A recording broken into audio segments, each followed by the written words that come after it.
'Twas brillig, and the slithy toves did gyre and gimble in the wabe. O mimsy were the borogoves, and the momraths outgrabe. Welcome.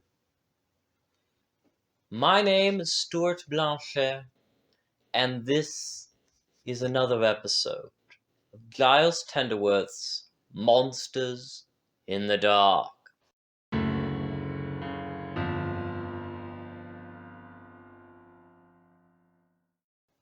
Episode 17, The Jabberwock.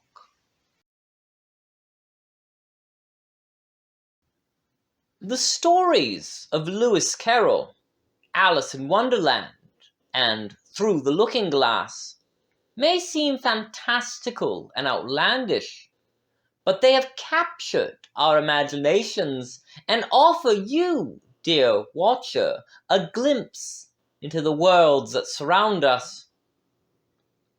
Consider the many creatures penned by Carroll, the frumious Bandersnatch, the deadly Jubjub birds, and the one that has most insinuated into our minds and hearts, the Jabberwock. The Jabberwock is a dangerous and deadly creature of, we suspect, Fae origin. It has no consistent form, preferring to shift from state to state instead of walk or shamble, creating a gruesome whistling sound. Its eyes will burn any who dare lock gaze with it, and it burbles and stenches as it approaches its prey. Thankfully, it is unlikely that you will ever encounter it, for the Jabberwock prefers spaces where its fluidity give it a more natural air. The refractions in glass and mirror, for example, or within the droplets of a heavy rain cloud. Avoid the Tugly Woods as best you can, especially at night, for you never know when a Jabberwock might step out of a carpet of dew or out of the shadows themselves.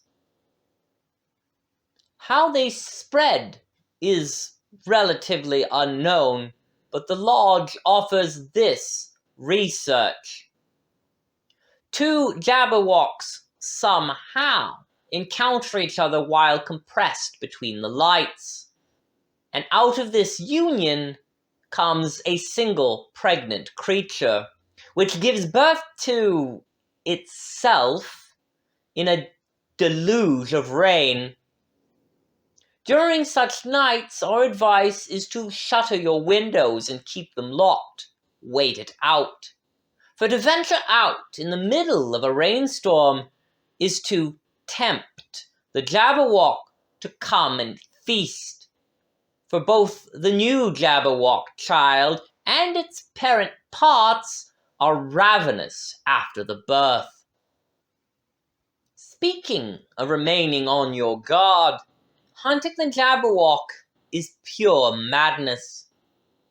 Its hide cannot be pierced by any blade known to humankind, only by the sharpest, most unnatural blades guarded very closely by the Fae High Lords.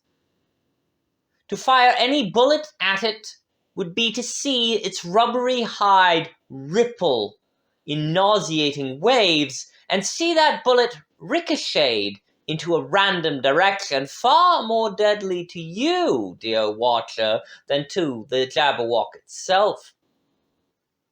If its claws don't catch you, if its gaze does not burn you, then the jittering sounds of its movement are very likely to drive you insane, as it has many a seasoned hunter before you.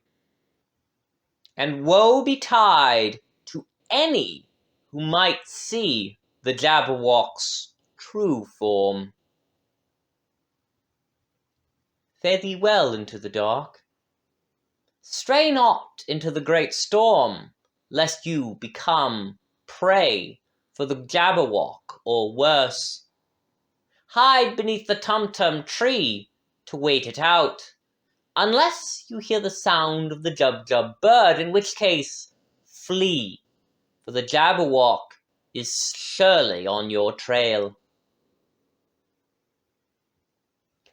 Thank you for joining us for yet another episode of Giles Tenderworth's Monsters in the Dark.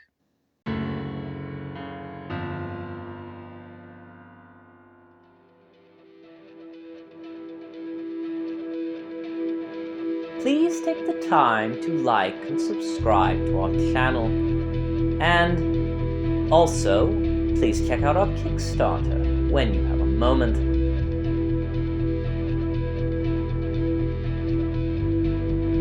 Until next time, I am Stuart Blanchet. Good night.